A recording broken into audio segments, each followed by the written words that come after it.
Assalamualaikum warahmatullahi wabarakatuh. Saya Syarla Ernita Srianto dengan NPM 2108010009 dari Prodi Psikologi. Jadi di sini saya akan menjelaskan tentang kepribadian menurut Jung. Jadi Jung itu adalah salah satu anak didik dari Freud. Jadi pada dasarnya pemikiran Jung itu juga sama dengan Freud, yaitu tentang tingkah laku manusia yang muncul atau ada tuh karena masa lalunya. Namun setelah melakukan penelitian bertahun-tahun, kemudian Jung itu mengembangkan pemikirannya sehingga menghasilkan bahwa tingkah laku manusia itu bukan hanya karena masa lalunya saja, tapi juga karena tujuan hidup dan masa depan. Jadi orang yang berperilaku memiliki tujuan hidup dan berorientasi masa depan, sama Jung itu disebutnya dengan purposive mechanistic. Nah, jadi dari penjelasan tadi itu bisa dibuktikan bahwa pandangan Jung itu lebih luas daripada Freud. Nah, kemudian ada struktur kepribadian Jung, yaitu sistem-sistem yang tersimpan pada 3 tingkat kesadaran, yaitu ada sadar, tak sadar pribadi, dan tak sadar kolektif. Jadi yang pertama itu sadar. Sadar itu apa? Sadar itu fokus dan memberikan atensi terhadap sesuatu. Di sadar itu memiliki sistem yang namanya itu ego. Nah, yang kedua ada tak sadar pribadi. Jadi tak sadar pribadi itu seperti ini. Banyak yang dilihat, dipahami, dialami, tapi nggak semuanya itu dihafal. Contohnya seperti saat kita berkendara, kita kan melihat banyak kendaraan, mobil, motor, tapi kan kita tidak tahu plat nomornya berapa. Nah, seperti itu. Nah, kalau di Freud itu disebutnya dengan prasadar. Oke, kemudian sistemnya. Nah, sistemnya kalau disadar tadi kan ego. Kalau di tak sadar pribadi itu sistemnya namanya kompleks. Nah, kemudian ada yang ketiga tak sadar kolektif. Sebelumnya maaf.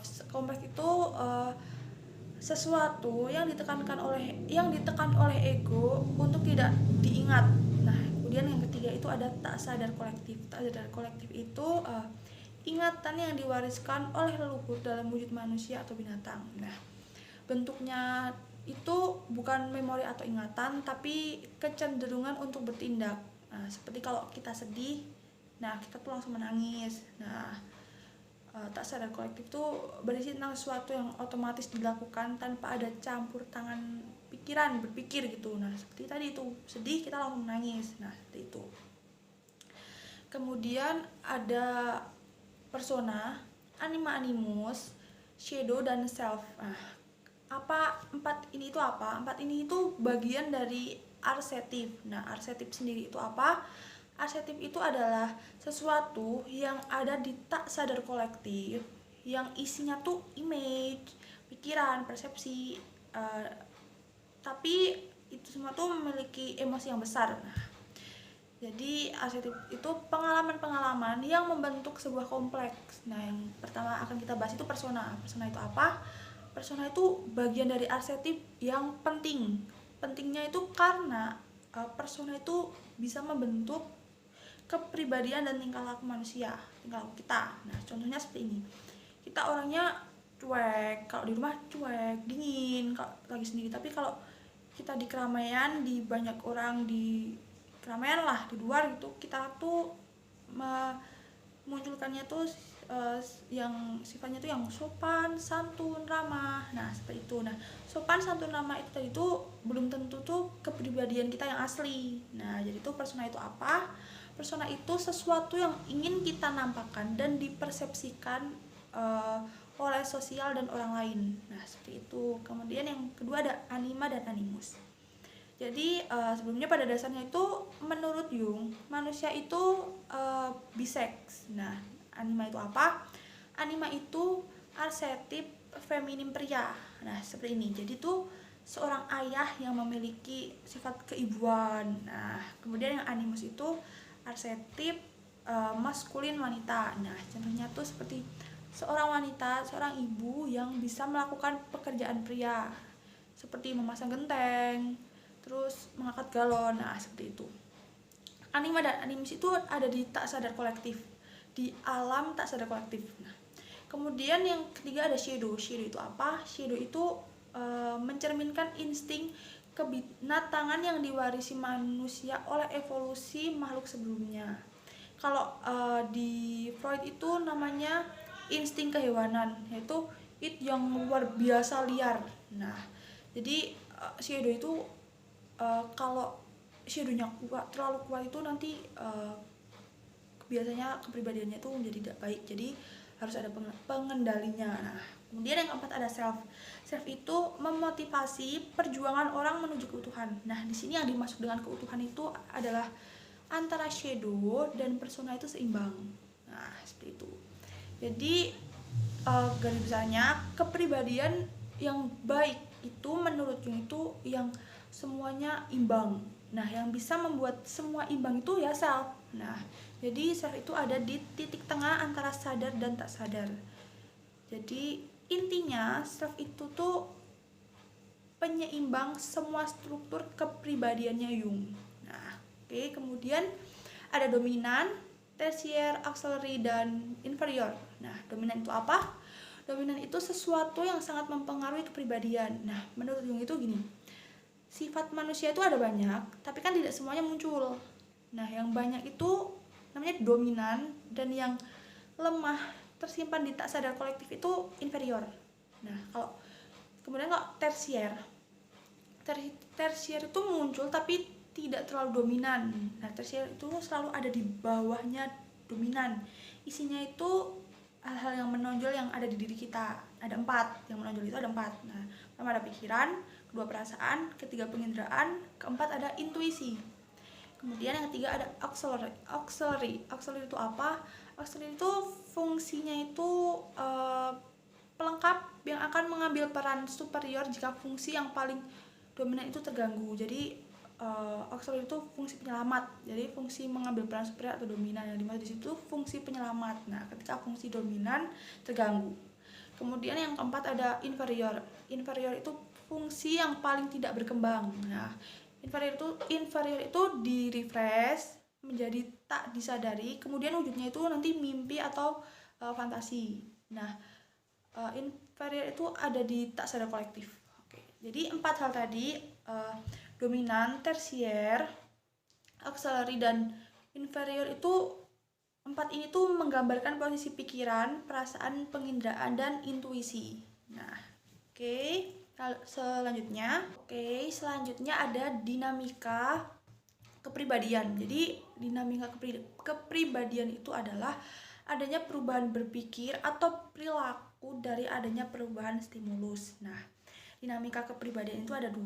Yang pertama itu ada interaksi antara struktur kepribadian, dan kemudian yang kedua ada energi psikis. Nah, di interaksi antara struktur kepribadian itu ada 3 prinsip, yaitu prinsip oposisi, prinsip kompensasi, prinsip penggabungan. Nah, jadi apa itu prinsip oposisi? Prinsip oposisi itu sikap dan fungsi kepribadian saling bertentangan untuk dimunculkan dalam perilaku. Jadi prinsip oposisi itu ekstrim, ya tidak. Nah, gitu. Kemudian prinsip kompensasi. Prinsip kompensasi itu fungsi yang dominan akan dikompensasi oleh fungsi hal lain yang di-refresh. Nah, kemudian yang ketiga ada prinsip penggabungan. Prinsip penggabungan itu apa? Prinsip penggabungan itu adanya upaya untuk mensinergikan semua sistem yang ada agar seimbang.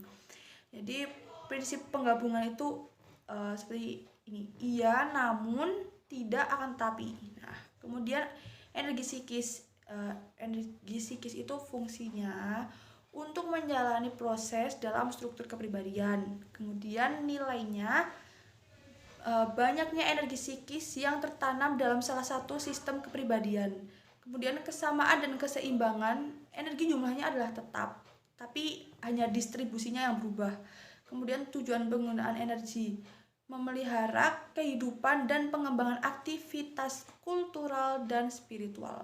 Oke, selanjutnya, energi psikis itu gini, kan orang, semuanya saya aslinya tuh kalau lagi sendiri di rumah tuh aslinya tuh orangnya seperti pendiam, cuek. Nah, saya kalau di luar di keramaian itu ingin menunjukkan, mengeluarkan persona saya.